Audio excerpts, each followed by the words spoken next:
What's up, guys? Hello. Man, I just had starting a few minutes late because had like a false start. I set I set the in that like intro video, and then like I'm like, okay, like getting everything ready to like start, and then the intro video stopped, and I started talking, and then realized, oh, I forgot to actually start the live. So and had to like start again. It's an interesting false start. It's Friday morning, to the end to a busy week, and what is still yet going to be still quite a busy next couple of weeks, months, years. And I'm also realizing that on the last live stream, I don't know if I set my mic right, but nobody was complaining that they couldn't hear, or like this, that the sound wasn't working. So I'm assuming that the sound was okay, but I don't think that the mic was set properly. So apologies if it was not. Seleni, hi, Nathan, George, Birdie, what's going on, guys? Birdie, that is you, John Luke, right? I thought that last time, but I never saw in the chat. I didn't see the chat close enough to see if that was true, right? Mike sounds great today. Okay. Does the kit come with support for the binders? It does not, but it should not need them, as far as I understand. And based on like what I've seen just of like the construction of the shoulders and everything, it should be okay. But yeah, John, okay. What's up, man? It should not need them, so we'll see. And I mean, like the way that the joints are for the arms. I just kind of had the camera set up in this way just to kind of show you how this looks on the base at the moment, sort of. But the way that the joints are here, so these, you can see they're like kind of sticking out and up slightly. That's so that it can just like do the pose, and those cannot move down. So there's no like up and down movement of the shoulder joint there at all, which is good. That's for the best, because if there was, then yeah, that's when you're going to run into trouble. Because even if like the connection arms for the binders are like really strong and like ratcheted, and which they are, which is all good, which should be good, then like the main problem is then just also just like the shoulders just drooping and having the arms just like not being able to be at least like straight out and down. So yeah, looks really cool here on the base. Today we will not get to the binders though. What is going on with that? Oh, my sticker, that like sticker in the crotch prior is like completely jacked up now. I don't even know how that happened. I'm just going to maybe just remove that. Is there a way to, you know what I'm going to try to do? Actually, let's do a little sticker surgery here real quick. Because that little, so there's a little sticker right here. If you remember, if you guys saw in the last one, there was a little sticker right here that was got kind of messed up. Because like when you put another part like over the top of it, it kind of messed up the sticker. So what we can do here is we'll just cut a new one. And what I want to do actually is cut something slightly smaller. Fortunately, we have a lot of negative space here on the sticker sheet that we can just cut a new one for ourselves. I'll cut something a little bit smaller so that we'll still have that sticker where we need it, but it will not be in the way. Now I wanted to put this here so that you guys can see, but I actually need to see really close here, so I guess I don't really need that there.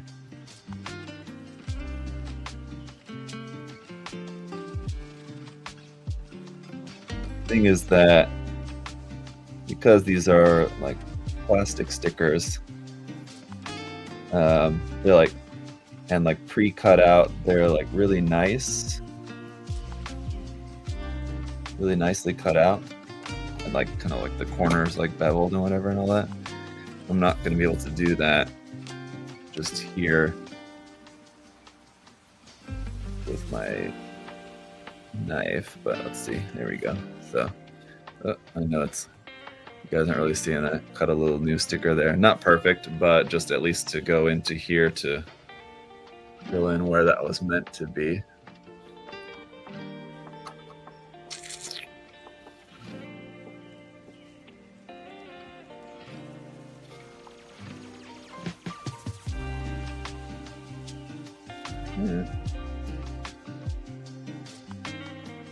Pretty good enough. Basically, like right there. Okay, so as I was saying, yeah, today we will not be getting to the binders, but my goal is just to finish the arms, the shoulders, the arms, and then we'll see, maybe the connection arms for the binders, which is actually last. You actually build the binders first and the connection arms after that, but we might skip the binders for the time being. But yeah, this first part here, man.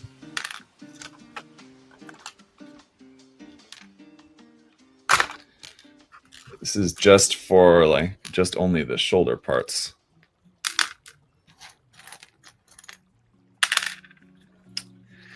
How are y'all today? Friday Arm Day. How are y'all doing today?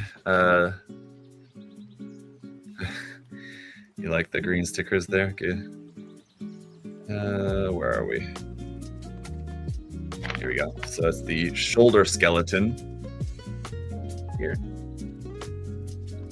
And let's see. Just got started. Should I go grab my Osiris from my room and work on it in my living room? Yeah, sure. Why not? Yeah. You got something to work on? Work along with us. So these are different for the left and the right. So I got to make sure keep everything separated. They're asymmetrical here, of course, for the shoulders. Well, I guess not, of course. Could have been designed in a way to be symmetrical, I suppose, but and not a ton of pieces here. Obviously, it's basically just the shoulder connection part here, but is that supposed to go in further? I think so. Oh no, okay. I guess that's just supposed to be like that, because this is going to be like a little switch part, it looks like. You see how well, let me just, I'll show you more closely here in a minute. Yeah, put a few more pieces on and then I'll show you what I mean.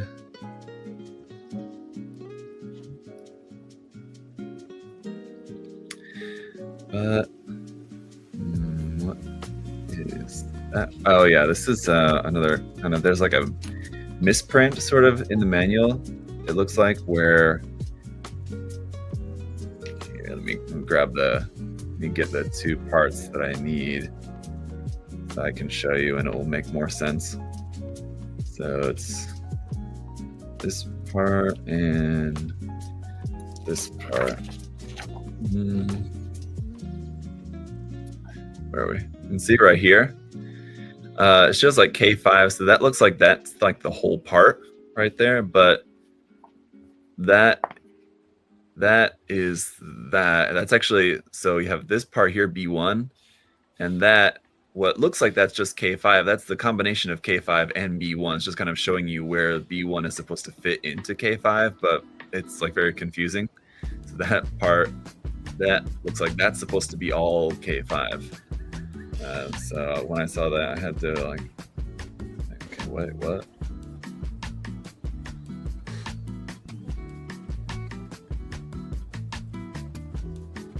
That's supposed to just fit in there like that.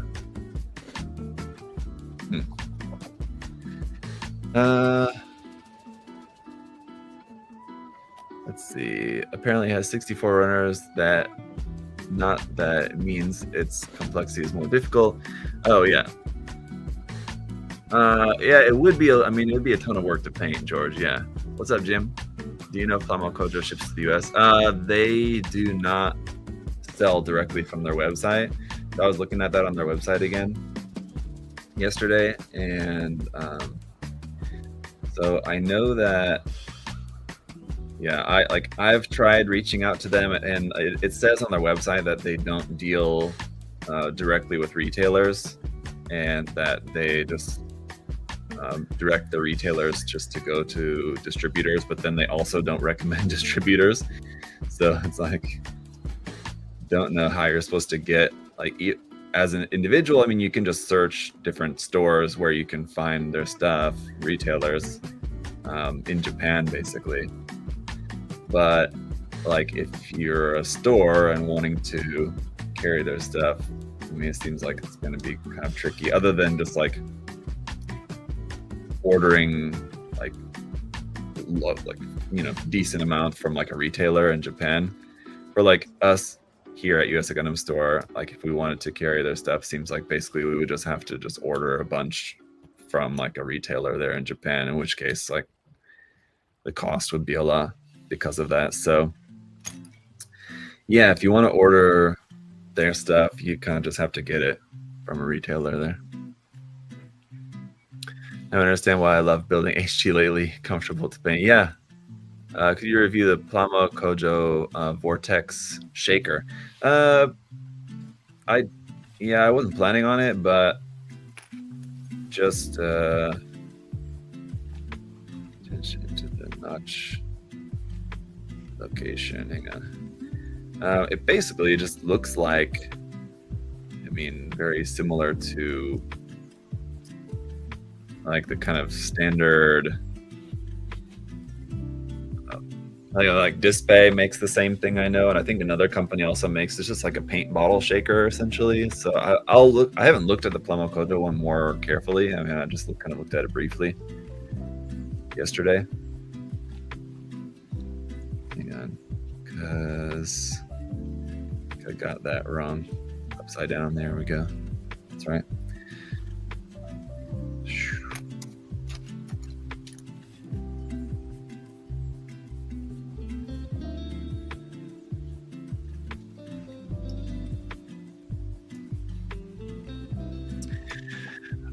How was the sales of MG compared to HG at USA Gundam Store? I saw a lot of people want MG this and that, but it's like Bandai doesn't care about those voices. So yeah, HGs sell more and sell better. It's a combination of things, and this is why Bandai, makes more HGs than they do MGs, is because they're easier to sell. And part of the reason is that they're easier to sell is that they're just, cheaper. Hang on. They're cheaper, easier. There's a number of reasons, but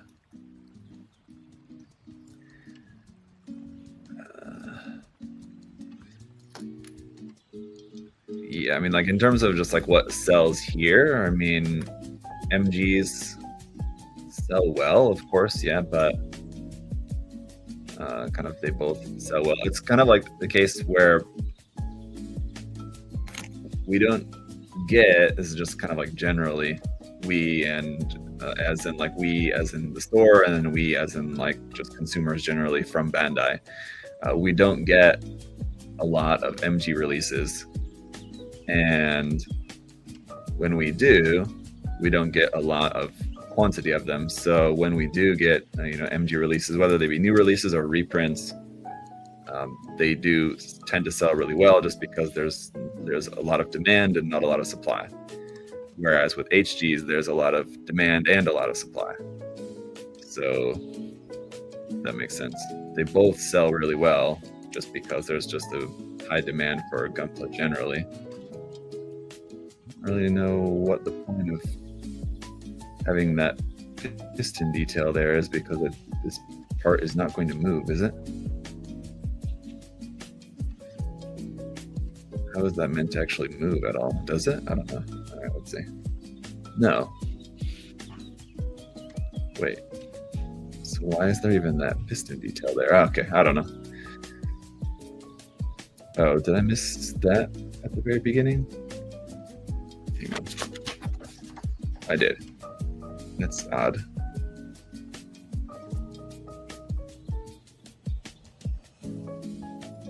I think that's it. Just finished the inner frame of this bad boy. It's awesome. Nice. Getting closer. Almost there. Sticker 21. Oh, nice. A nice, decent sized sticker for a change here.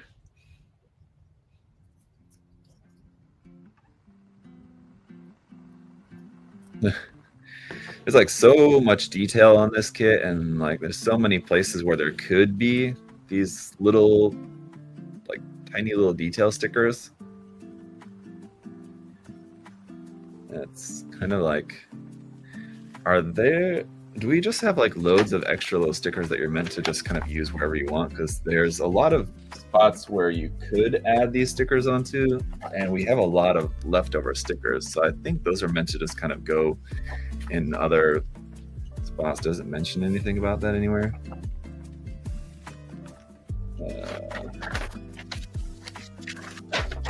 Not really, does it? Let's see.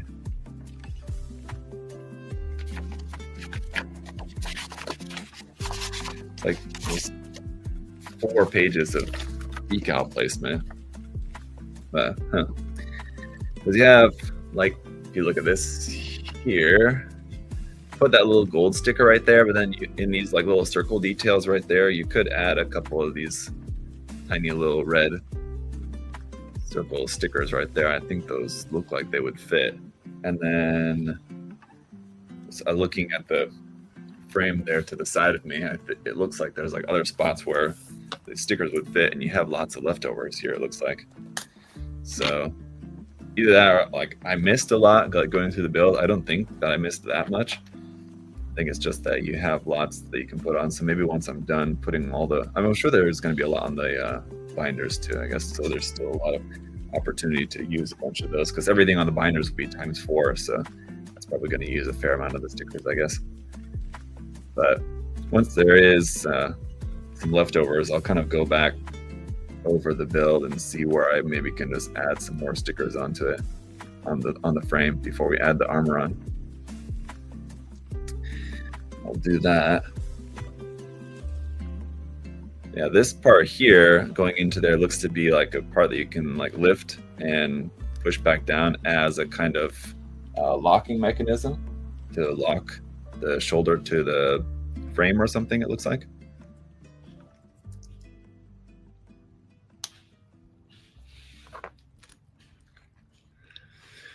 Let's see. If someone commissioning you, do you need to pay the paints or what? If someone's commissioning me, do they need to pay for the paints or perishable items? I mean, I would say, yeah, as I talked about in another video recently, though. I mean, it's kind of hard to calculate like exactly how much paint you're using for a particular build. So I usually just kind of just make it just sort of like a flat, like part of the fee, just like to cover like that part, consumables, basically sandpaper, paints, these kind of things that you just kind of naturally go through. You're not buying, probably not buying those items specifically for that project. Now, if there was like a very specific paint color that you had to buy specifically for that, I mean, you could, in theory, like, you know, then give like a more calculated fee for paints or whatever. But assuming that you're not doing that and you're just kind of using paints that you already have, because, you know, if you're doing commissions, probably you already have a lot of paint anyway, unless you're using like some like more special, more valuable paint.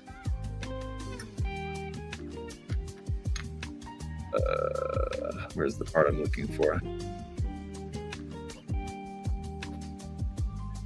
This one, right? Okay.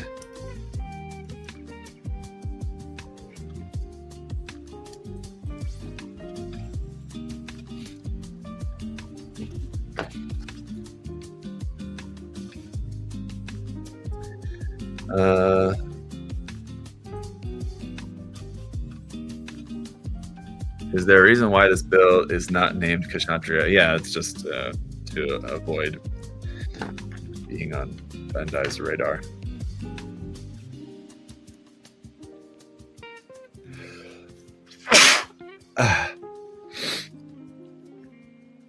Because it's a somewhat stylized version of the design, you can still sort of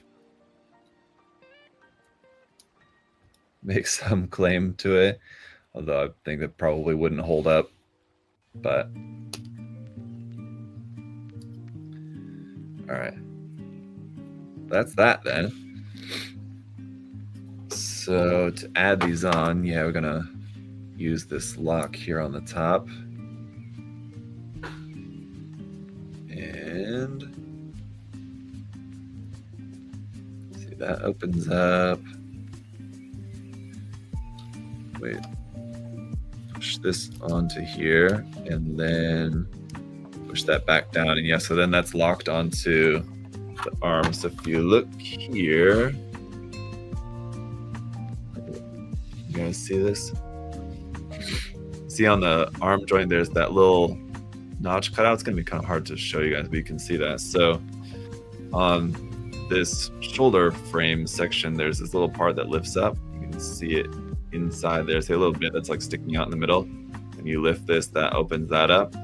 And then when you push this back down, that's gonna fit into this little notch there on the actual peg for the arms. So it should be pretty nice and solid.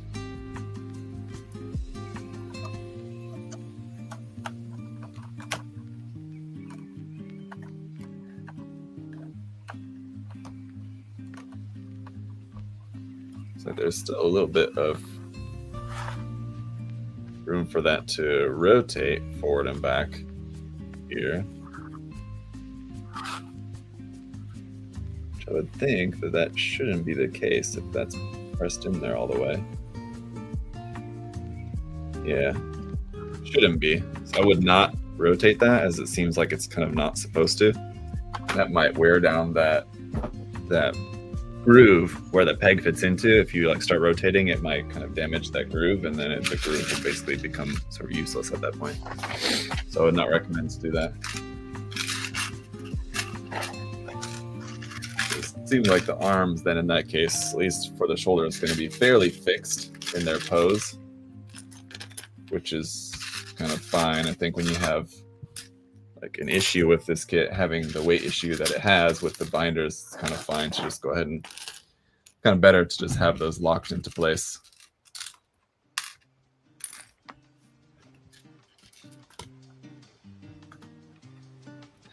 Okay, arms. Now this is kind of interesting, is it's still like a lot of parts for just an arm or a frame, but it's not like as crazy looking as it was like with the leg, like all the parts for the frame of the leg. It's so crazy.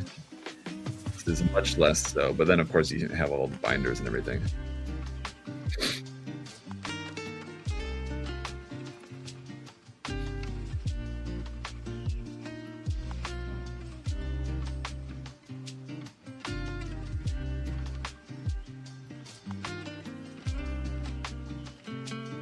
Yeah, so this has us adding.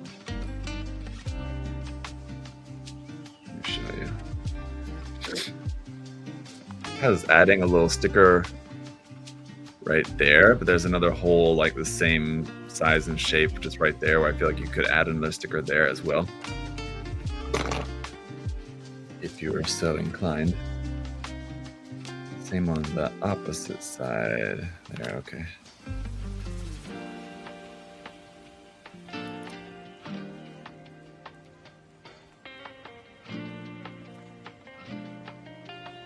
So far, still have not had one of these stickers blast off into oblivion yet.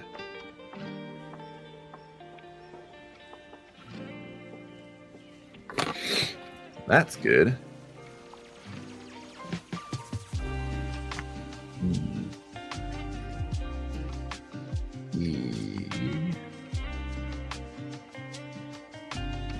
Not that one.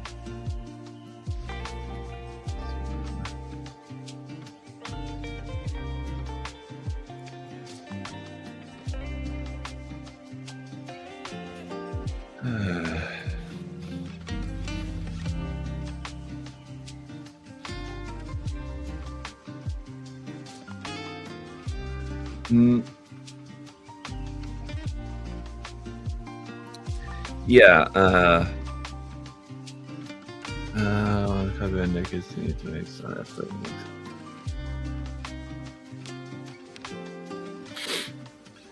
Yeah. To George's point, yeah,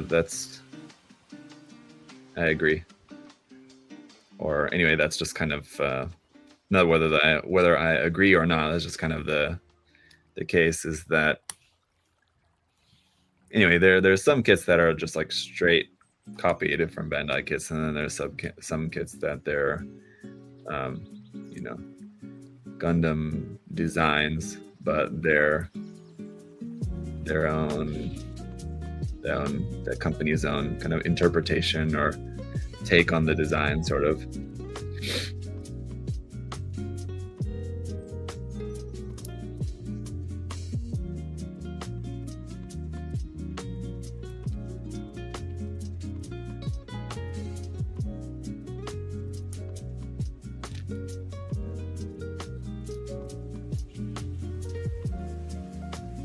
I wish that putting the sleeves parts on was also a part of the frame construction, because I can't wait to see what this looks like with the sleeves parts on. But we will have to wait. Oh, there it is.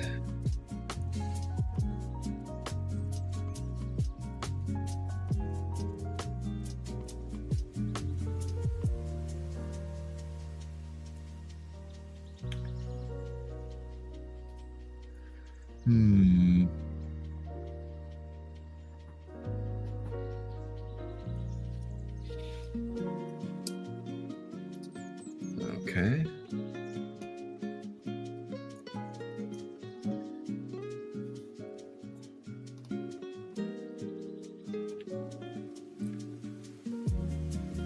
This side.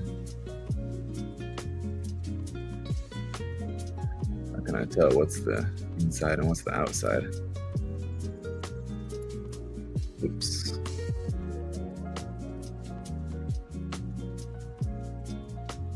No, I don't think that's right.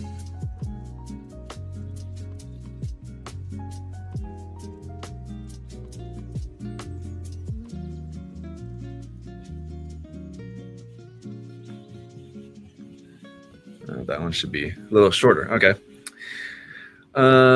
Still waiting for those the Aqua Hammurabis. Yes, I know. Let's see. Where are they in the queue? Let's see. Yeah. To be completely honest with you, one of the reasons why I hadn't reviewed and haven't built the Aqua Hammurabis yet, one of the reasons, because another reason is just that I just have lots of stuff in the queue.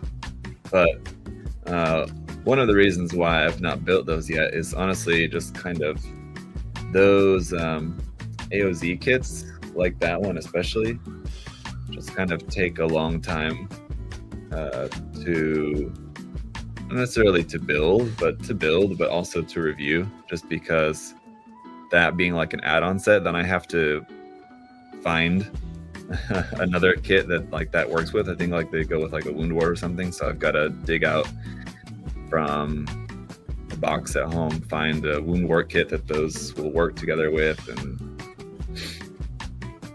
so just kind of like been lazy to want to have to do that.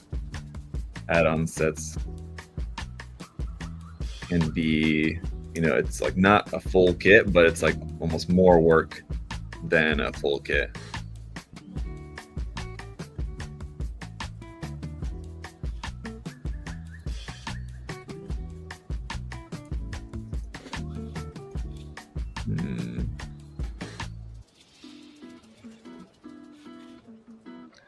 That's different.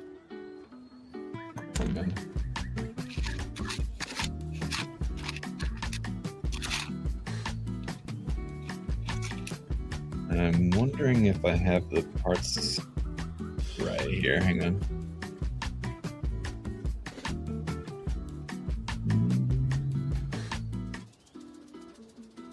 No? That's weird. Because the way this looks like that goes on there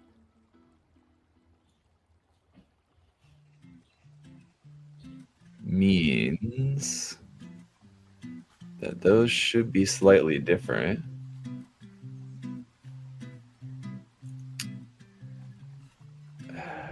Let's see.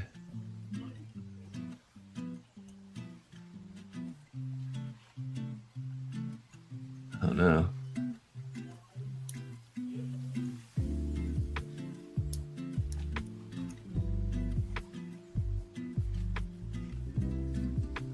This is meant to go on here, and then it seems like the yellow parts then will plug into the side, but the problem is the yellow parts are not the same height. One's shorter and one's taller. Hey, look here. How's the build so far, Mercy? Are the fittings tight? You have to squeeze them very hard. There's been like a couple of tight bits, but as I was going to mention before, I kind of would rather have that than not. So, okay, so these yellow parts are a different height, but the pegs are the same height, so that should be good. Okay, so that's kind of what I was worried about. And those need to fit into the side of this part while this part fits onto here. So you kind of have to like squeeze and bend and push these parts together in order to get everything in the right spot.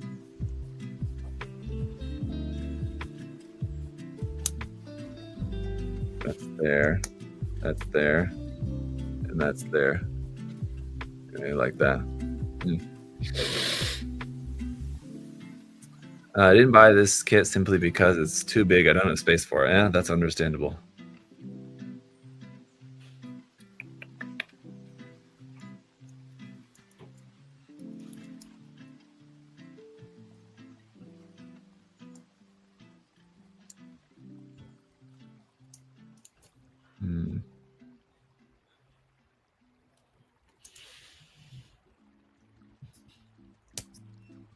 There's that. Okay.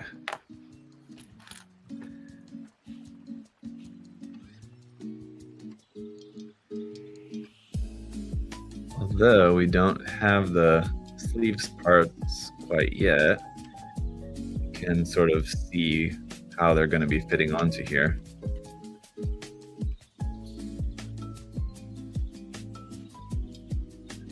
It's kind of interesting. I think it's the first case where we have two of the plated parts actually fitting together. There's a lot of spots where there's the two different colors of plated parts right near each other. I think this is the first time we've had two of them actually that connect onto each other.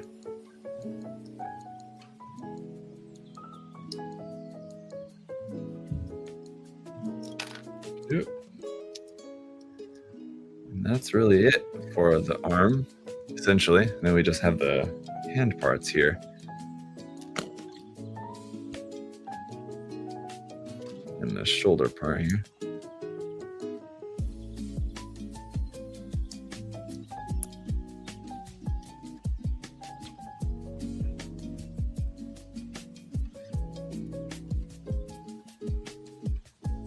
That. It should click. Oof. All right.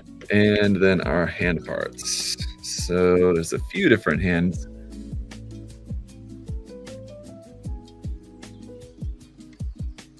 And although at this point in the manual, you're only building like the one set, but I've got the parts here for a few of the different sets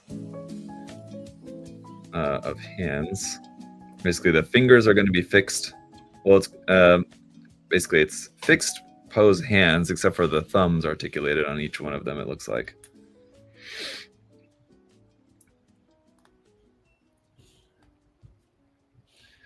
Something like that. Let's see what other ones we got here. The set of open hands, weapon holding hands, and closed fist hands, it looks like. Weapon holding hands basically only being for holding the beam saber handles.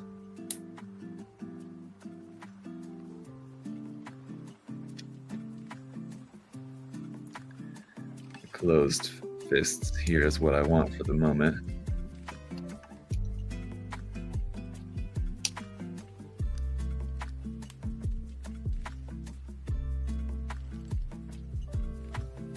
like that. I think we have extra parts here for the hands, because like when I was cutting out the parts, like going through the manual, it seemed like there was some extras, I think.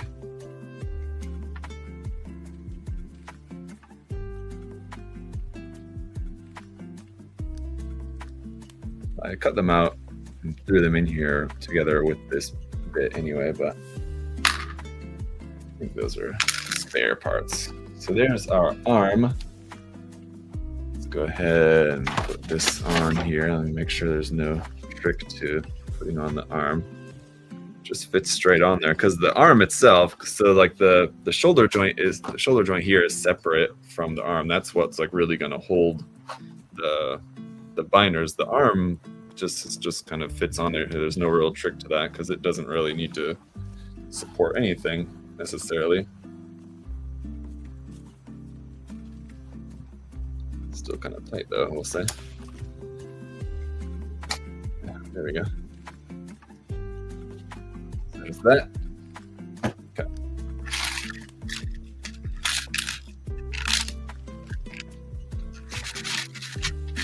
Let's see.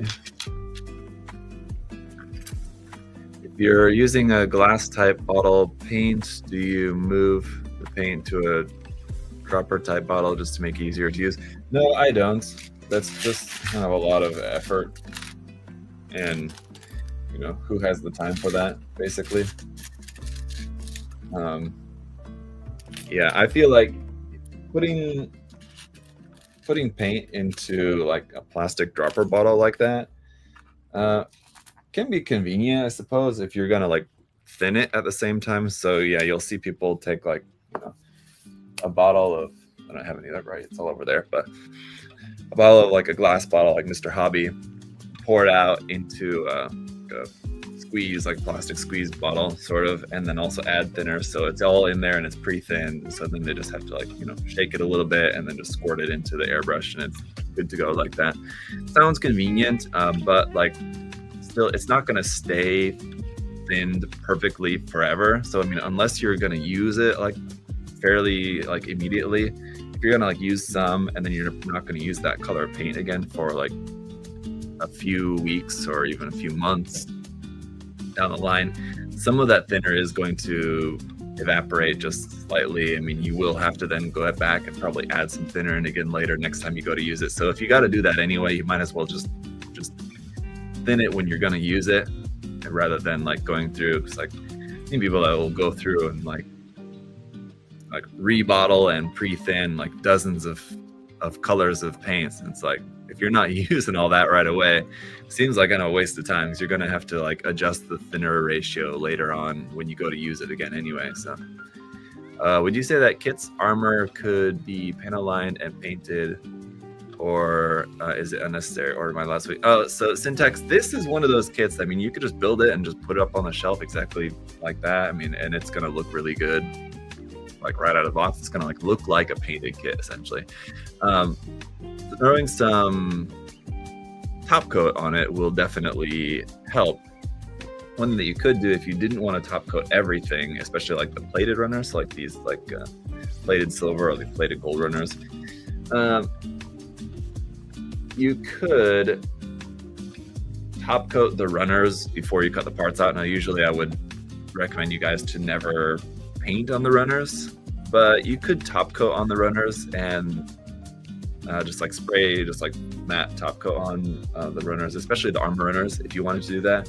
That's if you're not wanting to panel line or add decals or anything. If you are wanting to do that, you know, maybe you don't want to paint the whole thing, but you want to just put the decals on, put some panel liner on, and do all that, then yeah, maybe do that first and then go back and you can spray some top coat on it. But yeah, you could have this kit not fully painted, but just maybe a little bit of detail work on it and just some top coating, and it's going to be looking really, really nice just as is. So yeah, definitely no paint required. I mean, it's going to be if you are wanting to paint this, it's going to be a beast to paint this thing. kind of why I opted when I built the Zoids Gojoles kit. Why I opted for that one, just only to paint like some of the parts, because it's way too much for me.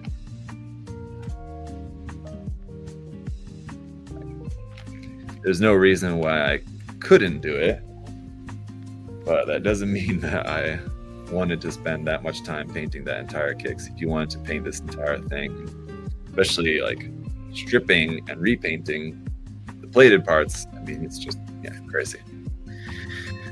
Probably decal and top coat the outer armor before putting them on the built inner frame. Yeah, that's what you could do. Yeah, it's just do that, like do your detail work on the armor pieces, and then like spray top coat on them separate from the build, and then put them onto the build, sort of like you would if you were painting, but just you're not actually painting.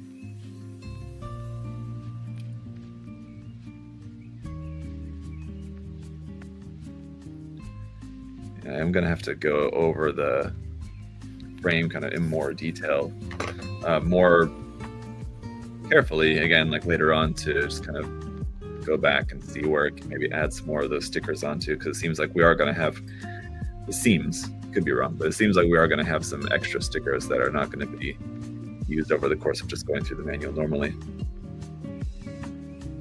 Not that you have to use the stickers, but it's like, well, if we have them and we have opportunities to use them here on the build, we kind of might as well, right? So the second arm, especially like some of these easier parts, is kind of like going to be speeding through here a little bit for a minute, just while I can, everything that I can put together without having to check the manual.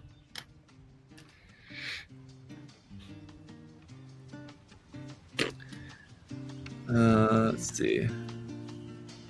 Should have done that with my HD Shinanju. The inner parts and thrusters would have looked great in matte against the shiny exterior. Yeah, it's always good to, you know, when you're gonna build something, you know, have a plan. Oh no, did I do that? Okay, have a plan for like the whole, you know, the entirety of the build. I mean, sometimes, you know, your plans might change, and you might kind of change your mind what you want to do with the build or something, but you know, trying to have some sort of a plan helps to kind of know what steps you want to take when, because there are certain steps. There are certain steps that you can do kind of like at any point, and then there's some steps that like you have to do in a certain order if you want it to kind of work out the way that you want. So it looks like we do have a couple leftover parts here. Okay. Left side. Well, this part of the arm is the same for left and right, so let's finish this part here real quick.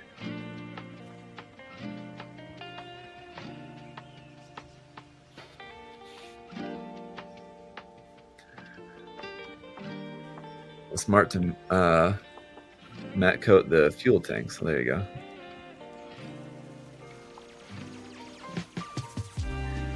Yeah, because I'll tell you, on the project that I'm working on behind the scenes, like planning out everything's being like really important, because it's not like a case where I'm having to plan around like different like finishes, like I want some in matte or some in flat or a glossy top coat or whatever.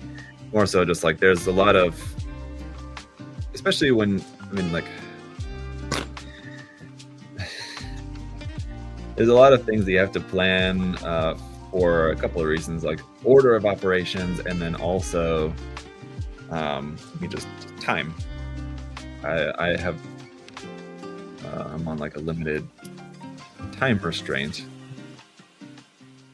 is part of the issue. So I mean, and then there is, you know, an order of operations too, or I have to think like, okay, I know that, you know, this painting part is going to take, you know, X amount of time, so I have to be conscious of that.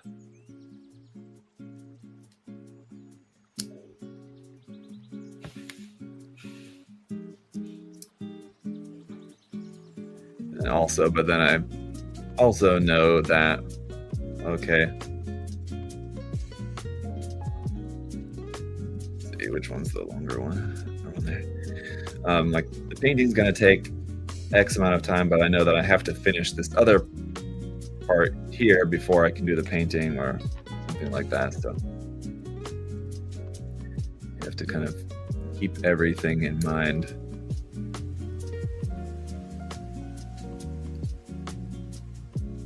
Because it's also using multiple kits. So like I know that, like, okay, while I'm working on painting this kit, I can also work on prepping the next kit that's going to be painting. So like juggling, doing multiple kits at once rather than like doing one at a time. Using the time as efficiently as possible has been very important for the progress of that project, and I think it's coming along, and I think I should be able to finish it successfully, but it's coming along.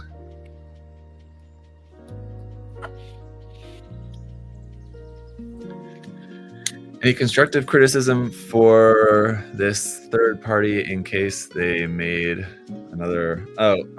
For this company? Yeah. Well, what's one thing that I've been saying a lot? There's been a couple points in the manual where the manual wasn't like perfectly clear, so just kind of. But it's not like it was like hard to figure out. There we go. Got it. We got arms. Now I am gonna skip the next part is the binders. Like I said, I'm gonna skip the binders here momentarily. And the last thing we'll build here for today is the connection arms for the binders, so that we can get those attached on.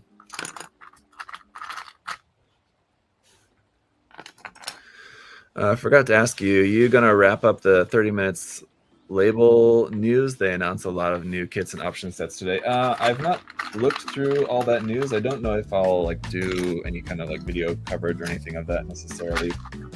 Usually I don't, when I do like cover news stuff, I usually don't spend a ton of time on like the 30 minutes stuff, just because I know that there is a good amount of interest in this stuff with my audience, but not like huge amount. And typically with that stuff, there's not a whole lot to discuss necessarily either. It's just like, here's this new kit that's coming out. Like everybody knows, like kind of what to expect. There's not like, there hasn't really been a whole lot of anything in that line where it's like surprising new features or something like that, right?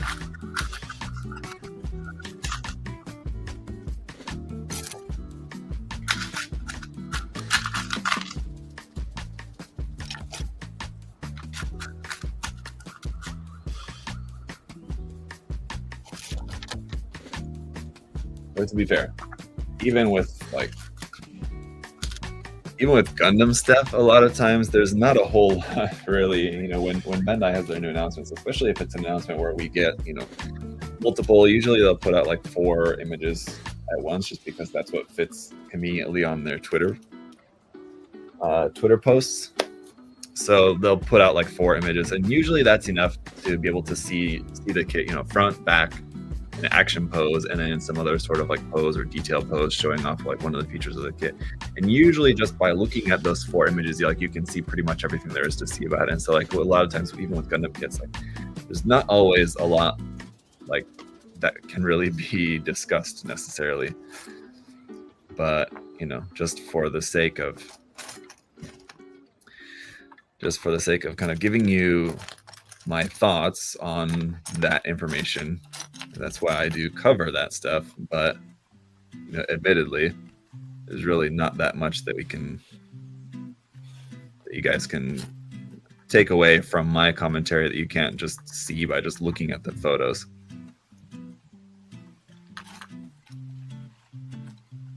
I'm kind of off camera here a bit. Just putting in these parts. Love how that little flat gold part is in there. It's really nice, actually. They announced Demon X Machina kits for 30 minutes missions. Such a good mech series. I don't know. I've heard the name, but I don't know what that is. Oh, we can all feel that Bandai produced less Gunpla and expand their line further and further, like 30 minutes. Yu-Gi-Oh! Digimon. Yeah. That's one thing I've been talking about for a little while. Whenever people bring up that Bandai's making, less master grades or less just 1/100 scale or just larger kits in general, is one thing that I like to remind people of, that they are making less of that and just kind of less Gunpla in general. Like, it can feel like that, but they are making a lot of other stuff. Where does this fit onto here?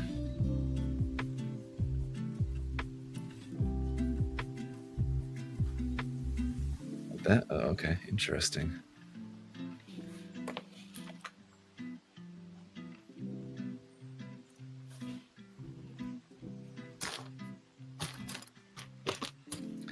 This is times 4 of these, so I'm just gonna, rather than building like one and then just repeating the whole process all through again, which would be probably just as easy a way to do it. It's not that like one way is easier or more efficient than the other, but just going through and each step and doing 4 of each step as we go along, rather than building one full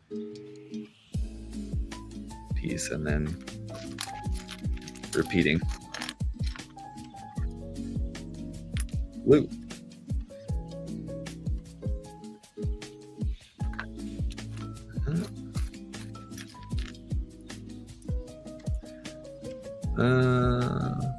Similar to Armored Core, only has 2 games so far. Okay, interesting.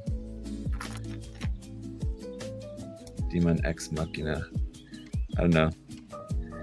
The demon in the title makes it sound like it's more fantasy than I usually like for most stuff, but I'll hold off judgment until I can actually see what the deal is. So here's a good spot where we can kind of see how the locking mechanism is going to work here on the shoulder, even before we get to kind of closing it up. You can see here that this part is going to rotate, and then this part you kind of close down to lock the gear into place. You can adjust the angle of that and then push that down to lock. And I think we're going to have a similar thing on the other end here. So it'll be 2 locks on each part.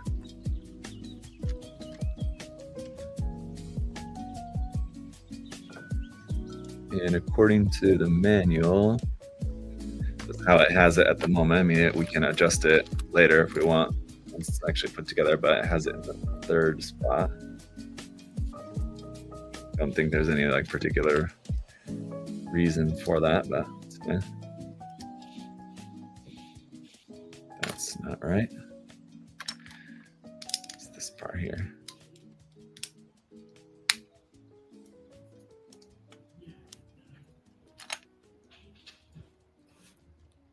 Wait, like that.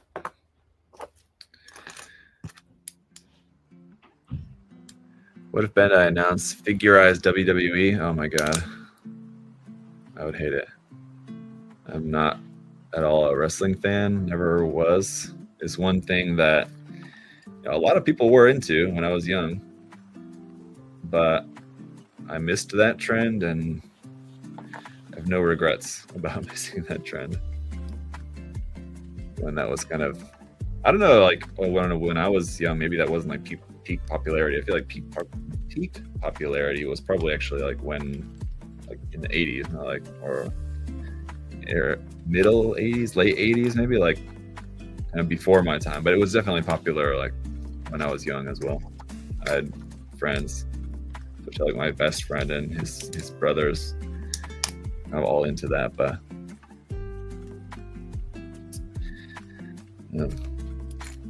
it's still kind of crazy to me, like how popular it is in general, but then like even like all the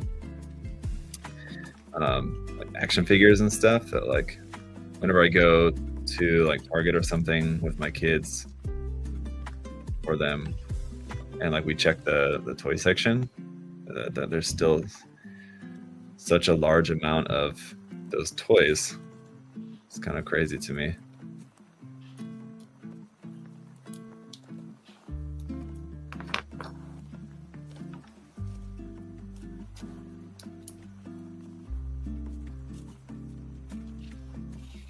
Oh, that's right. Okay, right.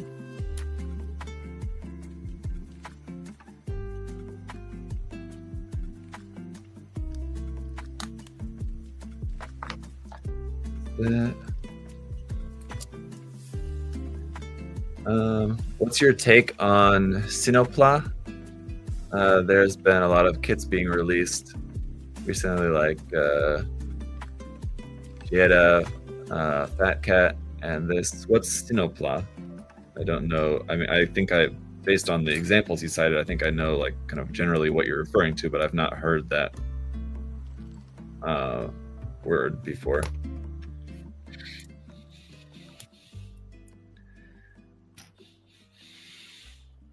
Just Chinese plumma.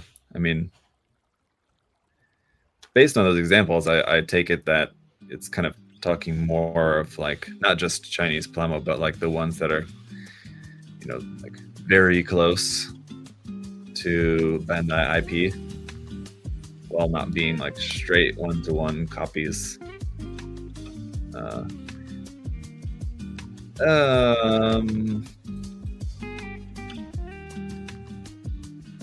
Sino is that country west of Japan.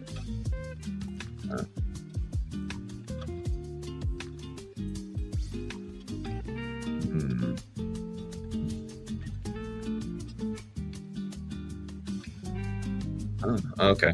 So even on this peg, even on this peg here, there's like notches in this part, so that will make it so that this part here only has a limited range of movement.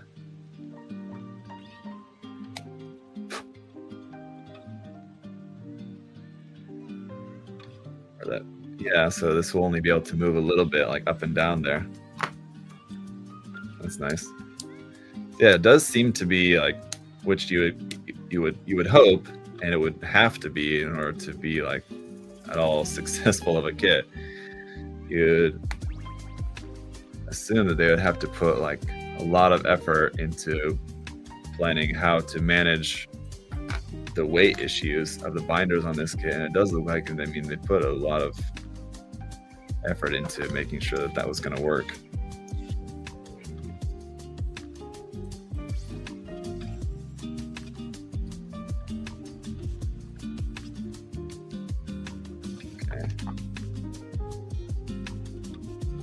And, you know, we'll see once we have the binders on, but at least the sense I'm getting just from putting this part, these parts in particular together, and just like the whole section of the build that we've been working on today, the shoulder joints, and then these connection arms, seems like everything's pretty well planned out. So we should, you know, not have any issues, it would seem. But we'll see, yeah. See, the wider bits on the front.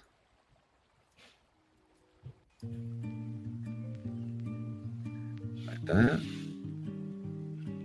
What do we got here? Oh, this is, okay, here's our locking mechanism for there. Okay, hang on, I'll show, let me get this on here and I'll show you how this works. This is pretty cool.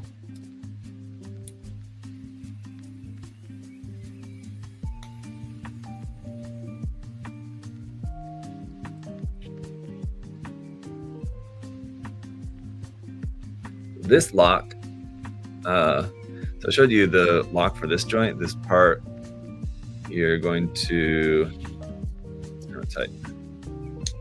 pop that up like that, and then that locks down onto that part. This one here, it's this little bit here, that little lighter gray part there, that moves up and down,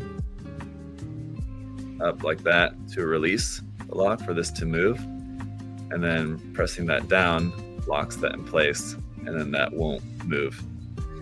Pretty cool. I trust your information and expertise. Do you know if the HGAC upgraded forms are fully standard release in America, or if they all got a standard run batch before going limited again? So like the HG wing kits that were previously P-Bandai that are coming to the US as standard releases. So I think I remember seeing that. Well, just to answer your question, as in like if you're wondering if they're going to be just like readily available from now on, or if they're only going to be like a limited run thing. And as I understand it, it's only a limited run thing. So it's actually kind of not, you know, functionally there's no difference from them being, you know, premium Bandai releases. They're still essentially premium in terms of their availability in quantity anyway. Because I don't think that the plan is to reproduce them, you know, as regularly as they would as other kits. Now, like, if you have like another kit, let's just say, like, for example, the HGUC Gabaldi Beta, just as a completely random example of a different HG, which is not a premium Bandai kit. This is a regular release, but it's one that like, doesn't get reprinted very often. So I mean, if it's a standard release HG kit, but it doesn't ever like hardly ever get reprinted, then really what's the difference between it being a premium Bandai kit or not? And the same thing goes for like the couple of MG kits that Bandai made that were they were premium Bandai kits in Japan, but they were released as just standard releases here. And all that really means is just that retailers here in America got them in the same like normal way that they just get like their regular stock. So it's really just kind of determining where the kits are sold, and you know, if even if the kit's able to be sold everywhere, any of your kind of like regular Gunpla retailers won't be in, like those wing kits, for example, they're not going to be in Target. But I don't think so. I guess maybe they could be. I'm not sure if they will be or not. I haven't heard anything about that, but I don't think so. Anyway, but most retailers like USA Gundam Store and others are going to get them. But, when are we going to get them again? If we're able to get them again, who knows? So they're pretty much still, exclusive items. It's just that we'll get some, and then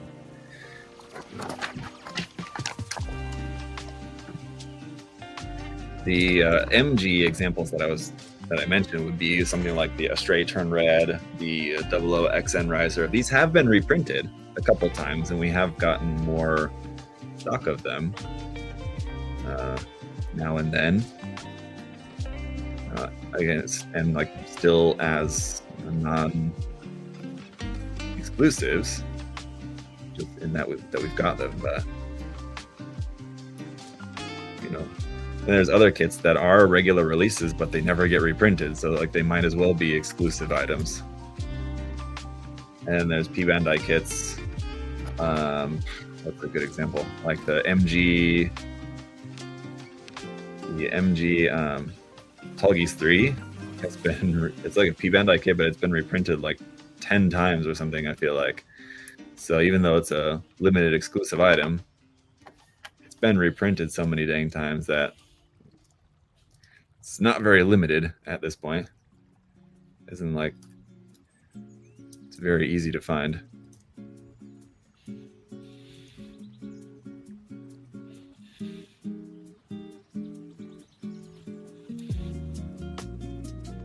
Is that part supposed to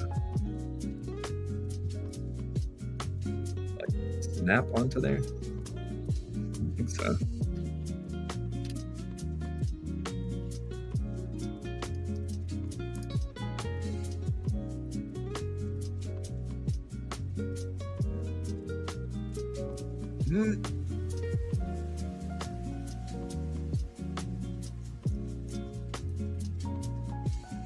All right, there it is. That's one anyway. Where are we? Here, okay.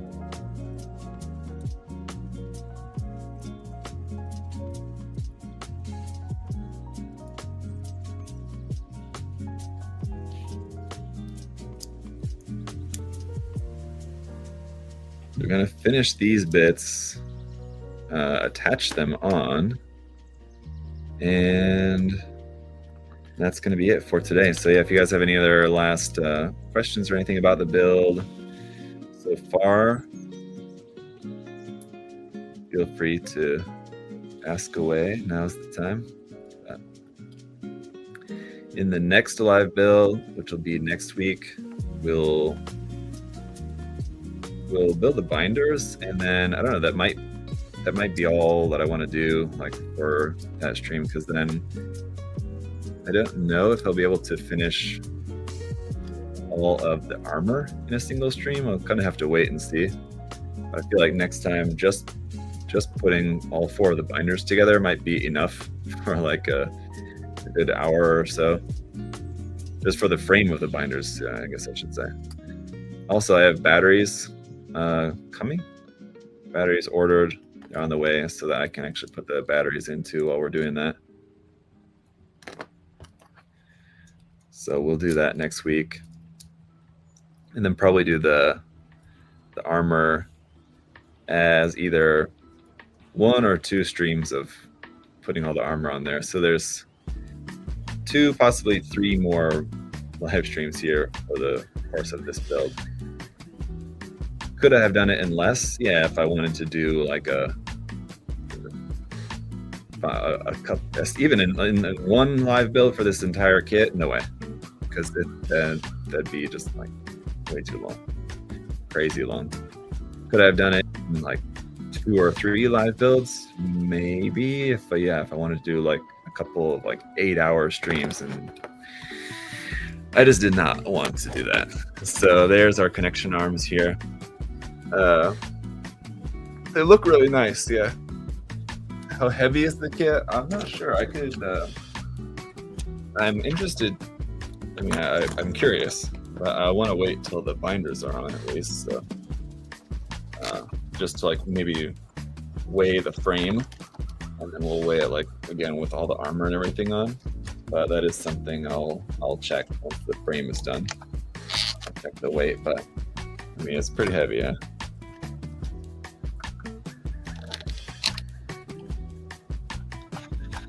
There's that.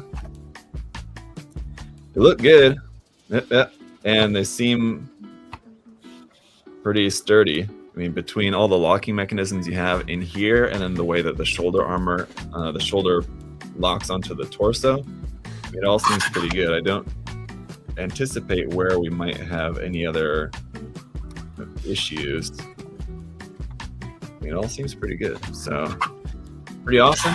That's going to be it for today, guys. Thanks for hanging out.